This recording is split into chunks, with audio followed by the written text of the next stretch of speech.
कहानी London, England में आगे बढ़ती है, जहां एजेंट नाथन डायरेक्टर खान को एक हाई स्टेक्स मिशन के बारे में बताता है।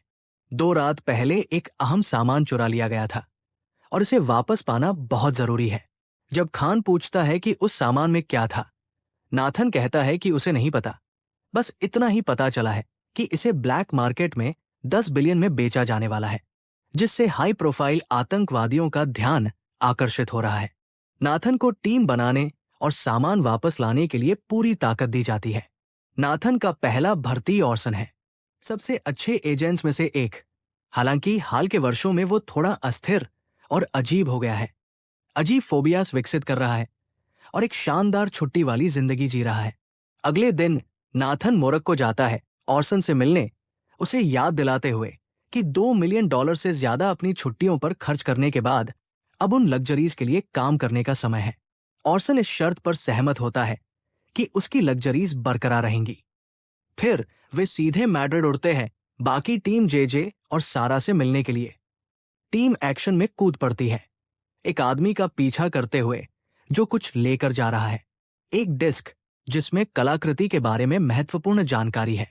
सारा जेन को बताती है कि वो टारगेट का पीछा करे, जबकि बाकी लोग एक एम्बुश के लिए तैयार होते हैं।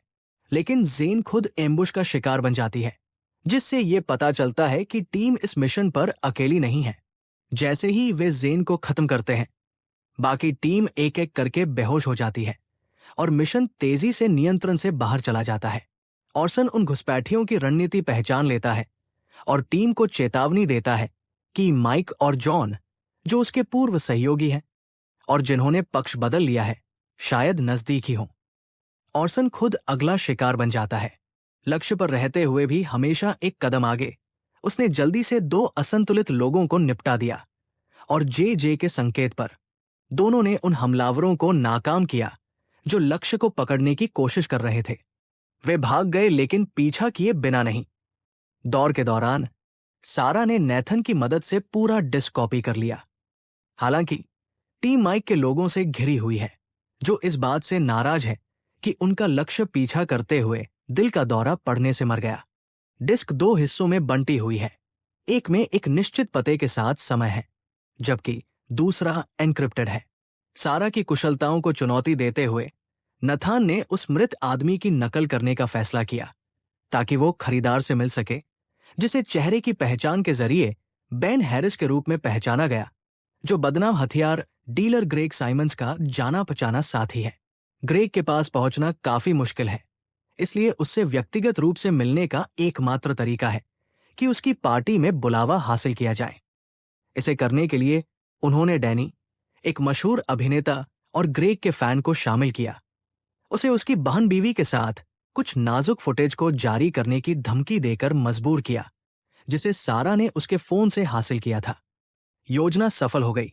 जब ग्रेग को पता चलता है कि डैनी फ्रांस में होगा, तो वो एक पार्टी के लिए $10 मिलियन का चेक भेजता है, जो साफ साफ दिखाता है कि वो एक बड़ा फैन है। पार्टी में डैनी ग्रेग को अपनी बातों से आकर्षित करता है, जिससे टीम को यह पता चलता है कि ग्रेग की असिस्टेंट सारा उसका फोन संभालती है। सारा को उसे करीब जाना है, लेकिन जब माइक पार्टी में घुसता है तो सब कुछ मुश्किल हो जाता है। ऑर्सन और माइक के बीच फोन तक पहले पहुंचने की दौड़ लगती है, जबकि सारा कुछ मीटर दूर से उसे क्लोन करने की कोशिश करती है। तभी जॉन, माइक का पार्टनर, आता है और उनकी योजना को खतरे में डाल देता है। ऑर्सन उसे रोकने की कोशिश करता है। माइक के एक ऐसा आदमी जो ऊपर है, वो अंततः उन्हें गिरा देता है जब फोन क्लोनिंग पूरी हो जाती है। फिर वो लोग जल्दी से निकल जाते हैं। सारा का काम चमकता है क्योंकि उसने ग्रेग के ऑफिस में कई माइक्रोफोन लगाए हैं। टीम ग्रेग की बात सुनती है, जो अलेक्जेंडर, एक रूसी माफिया से बात कर रहा है, जो हैंडल के पास है और उससे आर्टिफैक्ट के लिए खरीदार ढूंढने को कह रहा है। नाथन फ्रस्ट्रेट है क्योंकि ये दूसरी बार हो रहा है जब माइक उनकी मिशन में दखल दे रहा है। वो डायरेक्टर केज को कॉल करता है, ये चेक करने के लिए कि क्या एजेंसी में कोई जासूस तो नहीं है जो जानकारी लीक कर रहा है। जानकारी के मुताबिक उनके प्लान का अगला कदम है रूसी बेस में घुसपैठ करना, ताकि उनके कंप्यूटर पर ऐसा सॉफ्टवेयर इंस्टॉल किया जा सके जिससे टीम आर्टिफैक्ट की लोकेशन या उसकी बिक्री होने वाली जगह का पता लगा सके। ओरसन छोड़ने से पहले कुछ सामान चुरा लेता है ताकि ये एक आम चोरी की तरह लगे और संदेह कम हो। अगले सुबह सारा को पता चलता है कि ग्रेग तुर्की जा रहा है एक संपर्क से मिलने के लिए जिसका नाम कासिम है, जिसने आर्टिफैक्ट के लिए एक खरीदार ढूंढ लिया है। इसका मतलब है कि डैनी को फिर से कुछ करना है और इस बार सारा उसके साथ उसकी गर्लफ्रेंड की तरह जाएगी, क्योंकि ग्रेग को अपने दोस्तों की गर्लफ्रेंड्स चुराना पसंद है। जैसे ही डैनी कैजुअली ये बताता है कि वो सारा को डेट कर रहा है, ग्रेग तुरंत उसके साथ फ्लर्ट करने लगता है, यहां तक कि उसे अपनी कार का उपहार भी देता है। इस बीच ऑर्सन और जेजे किम का पीछा करते हैं जो अभी आए हैं, लेकिन चीजें तब मुश्किल हो जाती हैं जब उन्हें पता चलता है कि माइक भी उनका पीछा कर रहा है। जब कासिम जाता है तो वो एक अखबार छोड़ देता है जिसे बेन उठाता है। ऑर्सन बेन का पीछा करने का फैसला करता है और बेन के बॉडीगार्ड से निपटने के बाद वो बेन का पीछा करता है। शहर के भीड़-भाड़ वाले बाजारों में मोटरसाइकिल पर चलते हुए बेन एक लिफ्ट तक पहुंचता है, लेकिन ऑर्सन को सीढ़ियां चढ़नी पड़ती है ताकि उसका सिग्नल जैमर काम करता रहे, वरना डैनी और सारा को गंभीर खतरा हो सकता है अगर बेन के फोन को सिग्नल मिल जाता है। जैसे ही ऑर्सन आखिरकार ऊपर पहुंचता है, बेन उसे पीछे से चौंका देता है और एंसुइंग झगड़े में ऑर्सन उसे मार देता है।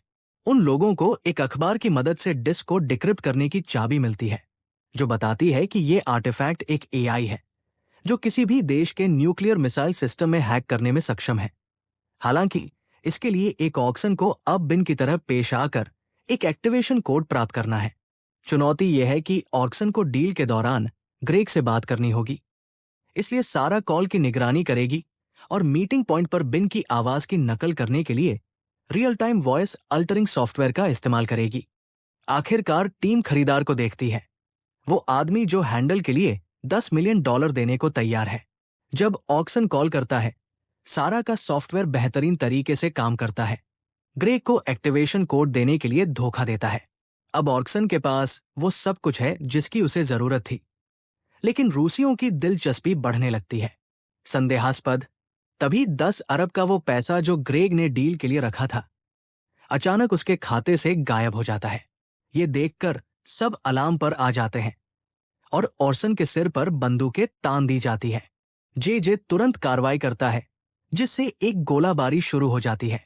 ऑर्सन मौके का फायदा उठाते हुए उस कार को चुराता है जिसमें कलाकृति रखी है, जबकि टीम सारा को तुरंत हवेली छोड़ने के लिए अलर्ट करती है।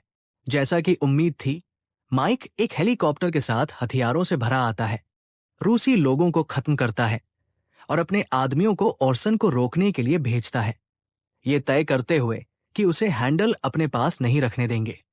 डैनी किसी तरह एक कार का वायर जोड़ लेता है। जब सारा गैरेज की तरफ बढ़ती है तो उसकी मुलाकात ग्रेग से होती है, जो उसे छेड़ता है। सौभाग्य से उसे कुछ शक नहीं होता। इसी बीच सुरक्षा ग्रेग को हालात की सूचना देती है और डैनी और सारा पहले ही भाग चुके होते हैं, जिससे एक और हाई स्पीड पीछा शुरू होता है। इसी दौरान माइक हालात पर काबू पाता है, रूसियों को मात देता है और आर्टिफैक्ट को सुरक्षित कर लेता है। जैसे ही उसका हेलीकॉप्टर उड़ान भरता है, जे एक अहम शॉट मारता है और ऑर्सन को बचा लेता है। वहीं डैनी को असली जिंदगी में कुछ फिल्मी स्टंट्स करने पड़ते हैं, क्योंकि वह तेजी से चलते हुए गोलियों की बौछार से बचता है। जैसे जैसे तेज रफ्तार का पीछा बढ़ता है, सारा अपनी कंप्यूटर की स्किल से आगे बढ़कर दिखाती है, जबकि डैनी अपने हिस्से के लिए तैयार होता है ताकि वे सब जिंदा बच सकें। शुक्र है, ऑर्सन एक हेलीकॉप्टर में आता है और उनके रास्ते को साफ करने के लिए कुछ मिसाइलें दागता है।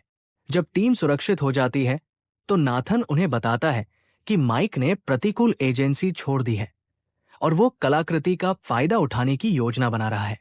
सीमित विकल्पों के साथ ऑर्सन ग्रेग का सामना करने के लिए लौटता है। सारा ग्रेग को बताती है कि उसने उसकी सारी क्लाइंट्स और सर्वर से सारे रहस्य चुरा लिए हैं। अब वो फंस चुका है। ग्रेग सहमत होता है कि वो माइक के खजाने की योजना के बारे में बताएगा। वो बताता है कि ट्रेंट और अर्नोल्ड, जो उस बोट पार्टी में थे लेकिन छिपे रहे, दुनिया के सोने की सप्लाई का 90% कंट्रोल करते हैं।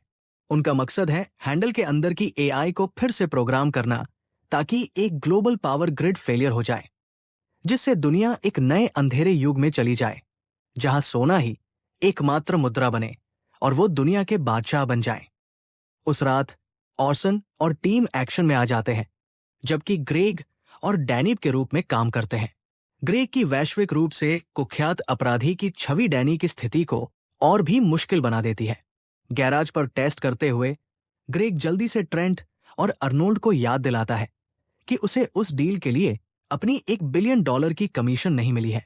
वे घमंड के साथ उसकी मांगों को नजरअंदाज कर देते हैं, कहते हैं कि माइक ने काम पूरा किया है तो कमीशन उसका है।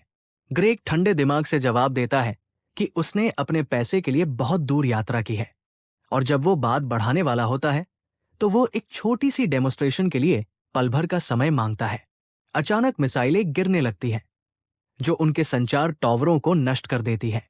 ग्रेग शांति से डैनी को निर्देश देता है कि सभी परिवारों के नाम और स्थानों की सूची वाले दस्तावेज बांट दे।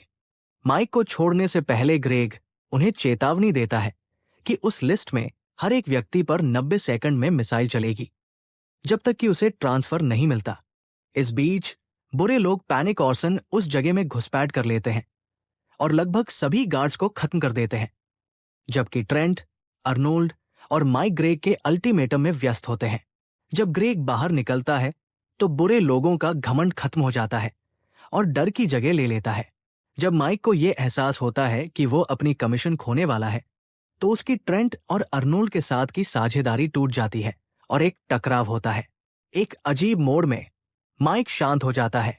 नीचे की मंजिल पर जाकर वो ट्रांसफर करवाने देते हैं, लेकिन उन्हें पता नहीं होता कि वो उनके पासवर्ड्स को असली समय में क्लोन कर रहा है। जब उसके टेक एक्सपर्ट उनकी खातों पर कंट्रोल करने की पुष्टि करता है, तो माइक उनकी हत्या का आदेश देता है। जैसे ही मोर्सन टॉप फ्लोर पर पहुंचता है, सभी लोग मर चुके होते हैं, सिवाय माइक के, जो एक सरप्राइज अटैक करने की कोशिश करता है। एक तेज और निर्णायक वार के बाद ऑर्सन फिर से आर्टिफैक्ट को सुरक्षित कर लेता है, जिससे दुनिया को बचा लिया जाता है। जे और सारा ठीक समय पर ऑर्सन को निकालने पहुंचते हैं, इससे पहले कि मदद आ जाए। अगले दिन ऑर्सन आर्टिफैक्ट को नाथन को सौंपता है, जो टीम को सूचना देता है। ग्रेग $1 अरब के साथ गायब हो गया, लेकिन उसने ये भी बताया कि डैनी सुरक्षित है और सच में ग्रेग के डायरेक्शन में एक फिल्म बना रहा है। टीम कुछ पैसे लेकर सेट पर जाने की योजना बना रही है, जो उन्होंने रूसियों से चुराए गए गहनों से कमाए हैं। फिल्म का अंत डैनी के ग्रेग के आइकॉनिक परफॉर्मेंस की नकल करते हुए हुआ, जबकि ग्रेग खुद डायरेक्ट कर रहा था। यदि आपको ये कहानी पसंद आई हो तो कृपया इस वीडियो को लाइक करें और हमारे चैनल मूवी मसाला स्टोरी को सब्सक्राइब करना न भूलें। अगली रोमांचक कहानी में फिर से मुलाकात होगी।